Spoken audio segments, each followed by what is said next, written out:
नमस्कार दोस्तों, आप देख रहे हैं क्रिएटिव विजन न्यूज और आपके साथ मैं हूं शबाब। मिल्कीपुर विधानसभा सीट पे नामांकन का समय शुरू हो चुका है। प्रत्याशी अपने अपने नामांकन के लिए जिलाधिकारी कार्यालय पर यानी कि रिटर्निंग ऑफिसर के पास पहुंच रहे हैं। चूंकि अभी खरमास चल रहा है इसलिए उत्तर प्रदेश में कोई भी नामांकन नहीं हुआ है, लेकिन यह बताया जा रहा है कि 14 जनवरी के बाद, मकर संक्रांति के बाद प्रत्याशी अपने अपने नामांकन के लिए पहुंचेंगे। दोस्तों, आज जिस खबर के साथ मैं आपके बीच हूं वो भारतीय जनता पार्टी के होश उड़ाने के लिए काफी है। भाजपा मिल्कीपुर में साम दाम दंड भेद हर तरीके से इस चुनाव को जीतना चाहती है। जीतना क्यों चाहती है, इसके पीछे भी बड़े कारण जो हैं वो जायज हैं।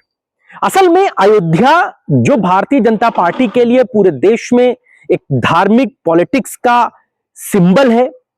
साफ अल्फाजों में कहें तो जिस अयोध्या के नाम पर भारतीय जनता पार्टी पूरे देश भर में चुनाव लड़ती है, उसे अयोध्या से हार के बाद एक बड़ा झटका लगा है और यह दर्द सीधे दिल में उठ रहा है कि हम अयोध्या जैसी सीट से क्यों हार गए और कैसे हार गए। और अयोध्या नरेश समाजवादी पार्टी के सांसद जो मिल्कीपुर से ही विधायक थे, अवधेश प्रसाद पासी, वो सांसद बन गए और रातों रात वो अंतर्राष्ट्रीय स्तर पर एक बड़े नेता के तौर पर हो गए और एक बड़ी चर्चित हस्ती हो गए।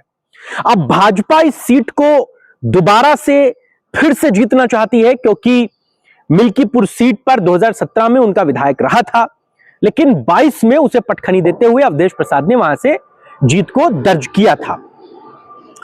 अब यह बात साफ तौर से समझी जा सकती है कि भाजपा क्यों तिलमिला रही है जीत के लिए, क्योंकि एक तरफ तो उसे अपने उस जीत के रथ को बरकरार रखना है जिसमें ये बातें कही जाती हैं कि जो बाई इलेक्शंस होते हैं वो मौजूदा सरकार के होते हैं। अगर ऐसे में भाजपा ये जगह हार जाती है तो उसके लिए एक बार फिर बड़ी तोहमत की बात हो जाएगी। और दूसरी बात यह है दोस्तों कि दिल्ली का बड़ा दबाव है बाबा पर, इस बात में कोई दो राय नहीं, और इसीलिए बाबा लगातार अयोध्या में कैंप पर कैंप कर रहे हैं। और इससे पहले जब अयोध्या की मिल्कीपुर सीट पर चुनाव अनाउंस हुआ था, और अक्टूबर की बात मैं आपको बता रहा हूं, जब महज 9 सीटों पर ही चुनाव हुआ, मिल्कीपुर पर ऐलान नहीं हुआ, लेकिन उस दौर तैयारियों में भी मुख्यमंत्री योगी आदित्यनाथ 6 बार अयोध्या गए और वहां पर तमाम तरीके की योजनाओं का लोकार्पण और शिलान्यास किया। और वो भी तब जब ठीक साल भर पहले अयोध्या में राम मंदिर का निर्माण हुआ था और उस हजारों करोड़ों रुपए के निर्माण के साथ ही अयोध्या का भी निर्माण, डेवलपमेंट हुआ था। सड़कें बन गई थी, तमाम कॉरिडोर्स बन गए थे, तमाम चीजों का विस्तारीकरण हो गया था। तो ऐसे में वहां पर बहुत ज्यादा चीजों की जरूरत थी नहीं, लेकिन बावजूद इसके बहुत बड़ी बड़ी योजनाओं का लोकार्पण हो रहा है ताकि जनता के बीच में एक बार फिर से भाजपा अपनी पैठ बना सके। लेकिन भाजपा के लिए मिल्कीपुर के आंकड़े कई मामलों में टफ टास्क पैदा करते हैं, यानी कि उसके लिए मुश्किलों का सबब बनाते हैं। आज हम आपको यही बताने जा रहे हैं कि कैसे मिल्कीपुर के आंकड़े समाजवादी पार्टी के लिए फेवरेबल हैं, कैसे अवधेश प्रसाद के लिए मुफीद हैं और कैसे भारतीय जनता पार्टी के लिए ये आंकड़े नुकसानदेह हैं। थोड़ा सा उसके लिए वहां पर मुश्किल लड़ाई है। सबसे पहले यहां पर अगर मैं आपको बताऊं तो तकरीबन 3,60,000 के आसपास टोटल मतदाता हैं, टोटल यहां पर आबादी है आज जो मिल्कीपुर में अपने विधायक को चुनती है। उनमें सबसे ज्यादा जो तादाद है वो यादव समुदाय की है, यानी कि यादव जाति की है। लगभग 65,000 के आसपास यादव समुदाय है और ये शुरू से समाजवादी पार्टी अखिलेश यादव के करीबी रहे हैं और उनके लिए हमेशा एक फ्रूटफुल सौदा रहे हैं।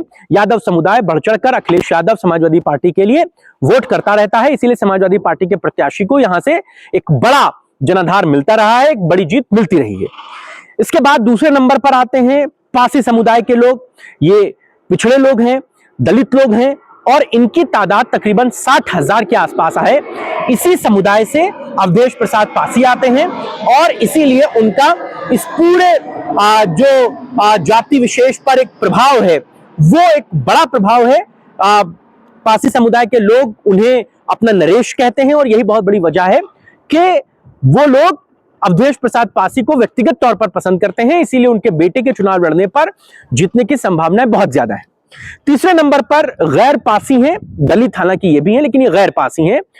इनकी भी तादाद तकरीबन 50,000 के आसपास यहां पर है, 50,000 इनकी आबादी है। ये एक बहुत बड़ा आंकड़ा है जो यहां पर दलितों को विधायक चुनवाता है, दलित यहां से विधायक चुनते हैं, इसीलिए अवधेश प्रसाद पासी के लिए यहां पर बड़ी मुफीद जगह जो है वो मानी जाती है, इसीलिए समाजवादी पार्टी यादव या दलित यहां से प्रत्याशी लाती रही है। चौथे नंबर पे अगर मैं बात करूं तो वो आते हैं मुस्लिम समुदाय के लोग। मुस्लिम समुदाय तकरीबन 35,000 के आसपास है और ये समाजवादी पार्टी के लिए एक फ्रूटफुल वोटर रहा है, वो समाजवादी पार्टी को पसंद करता है और इसीलिए यहां से समाजवादी पार्टी के विधायक प्रत्याशी जीतते रहे हैं। तो अगर जैसे ये चार जो जाति हैं, यादव, पासी, मुस्लिम और गैर पासी जो दलित हैं, अगर इन सबको हम जोड़ देते हैं तो तकरीबन 2,10,000 मतदाता हो जाते हैं। अगर ये सारे मतदाता, हर तबके का ये मतदाता समाजवादी पार्टी के प्रत्याशी के लिए जाता है तो उनकी जीत जो है वहां पर सुनिश्चित मानी जा सकती है। ये सिर्फ इतने आंकड़ों से ही जीत जाएंगे, इन्हें किसी और वोटर की जरूरत नहीं है। अब दूसरा वोटर यहां पर कौन है? जो दूसरे वोटर हैं वो ज्यादातर भारतीय जनता पार्टी के वोटर हैं। उनमें सबसे बड़ी तादाद जो है वो ब्राह्मणों की है। 50,000 के आसपास यहां पर ब्राह्मण हैं, अगली जाति के मतदाता हैं और ये भारतीय जनता पार्टी इनके लिए पहली पसंद रहती है। ये भारतीय जनता पार्टी को वोट करते हैं और बड़ी तादाद में इनके मतदाता जो है वो भाजपा के प्रत्याशी के लिए खुलकर मतदान करते हैं।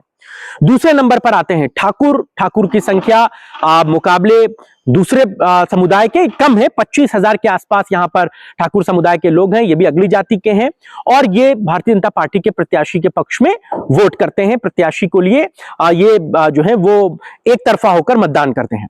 इसके बाद चौरसिया हैं, ये करीबन 15,000 के आसपास हैं। चौरसिया समुदाय भी भारतीय जनता पार्टी के लिए ही फेवरेबल रहता है, वो भारतीय जनता पार्टी के प्रत्याशी को वोट करता है। और इसके बाद वैश्य आते हैं जो तकरीबन 12,000 के आसपास हैं।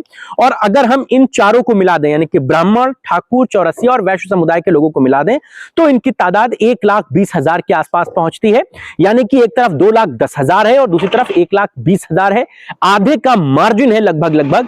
और समाजवादी पार्टी इसीलिए यहां से जो है वो जीत की आश्वस्त ज्यादा है और अवधेश प्रसाद पासी इसीलिए यहां पर सबसे ज्यादा फ्रूटफुल और पसंदीदा कैंडिडेट हैं। उनके लिए जो आंकड़े हैं वो उनके फेवर में हैं, उनके लिए ये फ्रूटफुल है। इसीलिए वो अपने बेटे को चुनाव लड़वा रहे हैं और वो जानते हैं कि अगर सिर्फ यादव, पासी, मुस्लिम और गैर पासी जो दलित है वही इनके फेवर में आ गया, उन्होंने ही इनको मतदान कर दिया, तो इन्हें किसी दूसरे मतदाता की जरूरत नहीं रहेगी। हालांकि छुटपुट ब्राह्मण, वैश्य, ठाकुर, चौरसिया या दूसरे समुदाय के लोग भी छुटपुट मतदाता होते हैं जो समाजवादी पार्टी के लिए वोट करते हैं, लेकिन अगर आप इन्हें नहीं भी गिने तब भी समाजवादी पार्टी यहां से जीत के लिए जो है वो इन मतदाताओं के भरोसे सफिशिएंट है, वो जीत सकती है। और यही बहुत बड़ी वजह है कि भारतीय जनता पार्टी के लिए ये सबब जो है, ये आंकड़े जो हैं वो मुश्किलों का सौदा है, मुश्किलें पैदा कर रहे हैं। और इसी बात में एक बात और मैं दोस्तों जोड़ दूं कि समाजवादी पार्टी 2024 के लोकसभा चुनाव में एक बात बहुत बारीकी से सीखी है कि आपको चुनाव के साथ साथ अपनी तैयारियों पर भी पूरी नजर रखनी है। तैयारियों से क्या मुराद है? जब मतदान शुरू हो तब आपके जो एजेंट हो वो मौके पर हो, लोगों का नाम मतदाता सूची से ना कटें, एजेंट इस बात का ख्याल रखें। मतदान होने तक आपके एजेंट मौके पर मौजूद रहें। मतदान होने के बाद भी एजेंट जो हैं, जो जिम्मेदार लोग हैं, वो जहां पर ईवीएम रखी जा रही है वहां पर निगरानी करें, सीसीटीवी का लिंक मांगे और मतदान से लेकर के मतगणना तक लगातार डटे रहें, वहां पर अपने जुझारूपन को दिखाते रहें। समाजवादी पार्टी की तरफ से इसी में एक चीज और जोड़ी गई है। समाजवादी पार्टी के जो प्रदेश अध्यक्ष हैं उन्होंने भारत निर्वाचन आयोग को एक चिट्ठी लिखी है। इस चिट्ठी में उन्होंने ये कहा है कि जो पोलिंग होती है तो सीसीटीवी की निगरानी में होती है। इसी बात का हवाला देकर भारत निर्वाचन आयोग ये बात कहता है कि ईवीएम में धांधली नहीं हो सकती, गड़बड़ी नहीं हो सकती। इसी बात को लेकर के समाजवादी पार्टी के जो प्रदेश अध्यक्ष हैं श्यामलाल पाल, उन्होंने भारत निर्वाचन आयोग को एक चिट्ठी लिखी है और उन्होंने ये कहा है कि मान्यता प्राप्त जो राजनीतिक दल है उनको आप वेबकास्टिंग का लिंक उपलब्ध कराइए। मसलन जब मतदान चल रहा है उस दौरान वहां पर क्या हैपनिंग हो रही है, इस बात को लखनऊ में बैठे अखिलेश यादव भी देख सके। वेबकास्टिंग आप करा रहे हैं तो आप उसका लिंक हमें उपलब्ध कराइए। इस बात को लेकर के भी बड़ी बारीक समाजवादी पार्टी ने जो बात है वो कही है और ये बहुत मतलब भारत निर्वाचन आयोग के लिए भी बड़ा हड़बड़ी का सबब हो गया है। हालांकि अभी तक भारत निर्वाचन आयोग की तरफ से इस पर कोई भी जवाब समाजवादी पार्टी को नहीं मिला है, लेकिन ये बात कह करके भारतीय जनता पार्टी के खेमे में समाजवादी पार्टी ने एक बार फिर से बड़ी हड़बड़ी मचा दी है। तो ये बात यकीन मानिए कि जो आंकड़े मैंने आपको बताए और ये जो समाजवादी पार्टी की तैयारियां हैं, ये 2024 के लोकसभा चुनाव और पिछले महीने गुजरे उपचुनाव के नतीजों के बाद समाजवादी पार्टी की जोर आजमाइश है, उसकी पूरी तैयारी है। क्योंकि उपचुनाव में भी हमने देखा कि भाजपा ने कैसे इन सीटों को जीता है। पुलिस वाले, थाने वाले, सीओ, चौकीदार, हवलदार, पोलिंग बूथ पर लोग ना पहुंच सके, इसके लिए हर तरीके के संभव प्रयास करते दिखे। समाजवादी पार्टी इस बात का खुलकर एलिगेशन लगाती रही। और कुंदरकी में हमने देखा कि कैसे एक महिला को, मतदाता को रोकने के लिए पुलिस उस पर बंदूक तान कर खड़ी हो गई थी। बड़ा इशू बना था, बड़ा एक मामला बना था और इसको लेकर के समाजवादी पार्टी बहुत लंबी लड़ाई लड़ रही है और वो चाहती है कि इस बार कोई चूक ना हो। जैसे सीसामऊ में भी यही कंडीशन थी, लेकिन वहां की जो प्रत्याशी थी नसीम सोलंकी, वो लगातार डटी रही, उनके लोग डटे रहे, इसलिए वहां पर उस लेवल की गड़बड़ी नहीं हो पाई जो कुंदरकी जैसी जगह पर हो गई। लिहाजा समाजवादी पार्टी ने इन सारी चीजों से सबक सीखा है और समाजवादी पार्टी के लिए भी अयोध्या की मिल्कीपुर सीट की जीत बड़ी इंपॉर्टेंट है। वो ये चाहती है जनता तक इस बात को पहुंचाना, इस बात को बताना कि हमको ये जो जीत मिली है ये यूं ही नहीं मिली है। जनता हमारे साथ है, पीडीए का जो कॉम्बिनेशन है वो हमारे साथ है और जो पीडीए के कॉम्बिनेशन की जो आंकड़े हैं वो समाजवादी पार्टी के लिए अगर एक तरफा हो गए तो वहां से उसे जीतने से कोई रोक नहीं सकता। हालांकि मायावती के चुनाव न लड़ने के बाद एक बार फिर से दलित और अति पिछड़े जो दलित हैं वो समाजवादी पार्टी के फेवर में जाने की उम्मीद है। हालांकि चंद्रशेखर रावण ने भी वहां पर चुनाव लड़ने का ऐलान किया है, वहां पर उन्होंने ताल ठोकी है। उनको ऐसा लगता है कि समाजवादी पार्टी के पास जो दलित और अति पिछड़ा दलित है या भारतीय जनता पार्टी की तरफ जो अति पिछड़ा दलित या दलित वोटर जा रहा है, जो कभी मायावती का पेट वोटर हुआ करता था, वो उधर नहीं जाएगा तो वो हमारी तरफ आ जाएगा। हालांकि कई जगहों पर चंद्रशेखर रावण की पार्टी ने परफॉर्म भी किया है। कुंदरकी में वो तीसरे नंबर की पार्टी रही थी, जबकि मायावती 5वें नंबर पर थी और चंद्रशेखर की जो पार्टी थी वो तीसरे नंबर पर रही थी। पहले नंबर पर भाजपा, दूसरे नंबर पर सपा और तीसरे नंबर पर चंद्रशेखर रावण की आजाद पार्टी। तो ये बातें चुनाव के लिहाज से बहुत महत्वपूर्ण है, बहुत इंपॉर्टेंट है और लड़ाई जो है वो वहां पर बड़ी दिलचस्प हो चली है। हर तरीके से बिसात बिछाने की कोशिशें हैं, हर तरीके से राजनीतिक पार्टियां एक दूसरे को पटखनी देने के लिए तैयार हैं। अब चुनाव नतीजे किसके फेवर में आएंगे इसके लिए तो थोड़ा सा इंतजार करना होगा, लेकिन 5 तारीख को मिल्कीपुर में लड़ाई होने जा रही है राजनीतिक, और इस लड़ाई में हर कोई जीत के दावे कर रहा है। समाजवादी पार्टी से वहां पर मजबूत दावेदारी है। वजह क्या है वो हमने आपको बताई और भाजपा वहां से क्यों घबराई हुई है इसके भी हमने आपको कारण बता दिए। आपको हमारी चर्चा कैसी लगी हमें जरूर बताइएगा। आप हमें कमेंट कर सकते हैं। आपके यदि कोई विचार है या कोई प्रश्न है आपका तो आप हमसे पूछ सकते हैं। फिलहाल इतना ही, नमस्कार।